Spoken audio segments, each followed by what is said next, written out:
There was a time when I enjoyed knock-knocks. For me, it was simple excitement, expectation of that subtlety, the mystery that was certain to succeed in serving me some sort of entertainment. The door went knock, knock. And even though I always bothered to ask, who's there? After a while, I didn't even really care for the other party to share the details of their identity, because it seemed to be those bringing the same fun and games they came to entertain. But I was completely oblivious to the fact that they actually came to enter pain. You see, their smiles and small talk became bombs to my battleship. And now the script was flipped, and ripped right from under me was the Candyland life they offered. Often softened their intentions with Who Wants to Be a Millionaire dreams, but schemes of trouble surfaced as they played Scrabble with my mind and Deal or No Deal with my flesh, all in an attempt to get checkmate by capturing this piece in my chess. Game is all it was. Leaving me to pick up the parts and play Connect Four with this heart they tried to make a monopoly of. But I was left spiritually bankrupt, though they had big promises that I'd get paid. But now the joke was on me, and now instead I was the one being played. The door went knock, knock. Who's there?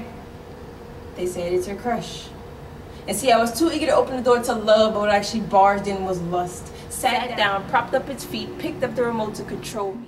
And I didn't see that they were parental advised, cheating guys channeling lies, who turned laughter into cry, strong morals into compromise. And I had dreams of white picket fences, but the best they could offer was soul ties.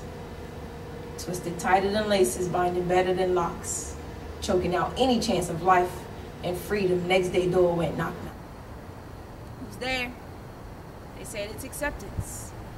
And I wanted to be wanted, so I willingly welcomed an affection. But it stripped off its coat and revealed the rejection that was to aim at the section of me already dealing with hurts. It purposely picked up pictures of people I once placed on the pedestal of perfection. Past incomplete promises of protection, prepared a plate before me of bitterness. Spoon-fed me anger. I digested unforgiveness, and the fullness of rage is what I got. Next day, door went knock, knock. Who's there? They said it's fun. And they brought brochures of popularity, parties, and pleasure. And I bought into measure success of life by how much I was known, drank, and indulged in this world. Deals of diamonds and pearls fooled this girl with fantasies of fame and fortune. I was never going to have the carefree, extravagant life seen on reality shows, because this reality showed that their aim was never to amuse me. My happiness was never in mind, because their only goal was to use me. My heart's address became an open house for their friends. Knock, knock, it's pride. Knock, knock, here's depression. It took me extremely too long to realize that all this time I was under the devil's oppression. See, he wasn't pimped out in red suits or wearing horns as I expected. And I neglected to set an alarm on my heart to protect it. Burglarized and subjected to the trash they injected, disrespected and dejected, emotionally infected. And I just stood around as they took my life and wrecked it. So I built up barriers and started securing the doors with locks. But next day, door went knock, knock. But this knock was different than most. It was softer and more gentle in nature, but regardless, I was already done opening my heart for guests and playing host. Again, knock, knock. Who's there? The boy said it's Jesus.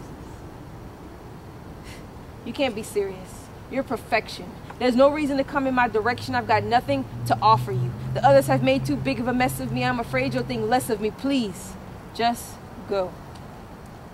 Again, knock, knock. Voice said, I love you. Funny. I've heard that same line in the past. And contrary to what I thought, that love did not last. There's nothing appealing about this stained glass. Please, just leave me be.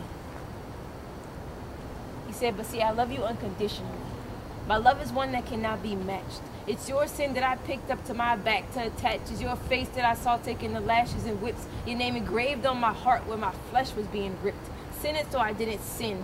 Flogged though I never failed. I thought about eternity with you in my hands and feet were being nailed. My life for your soul, my blood for your destiny. Crucified, died, and rose to have you eternally next to me. And I've been waiting here knocking all along. Waiting for you to choose me after continuously entertaining Mr. Wrong. But I'm here to make repairs and renovations. Lay you a foundation. Heart rejuvenation, life transformation. Give you salvation. Just let me be number one, Uno. Let's build a relationship, Lego. Let's be intimately close like Twister. Let's exchange letters, words with friends. The way I feel about you, the list never ends. He said, in this game of life, despite the self-title of beginner, I've already crowned you and declared you the winner. So with that, I opened the door to righteousness. In walked purity, pulled up a chair for forgiveness, shared a meal with holiness, and I prepared a permanent room for the Spirit. He's knocking on your door as well. Just stop playing around with the world long enough to hear it.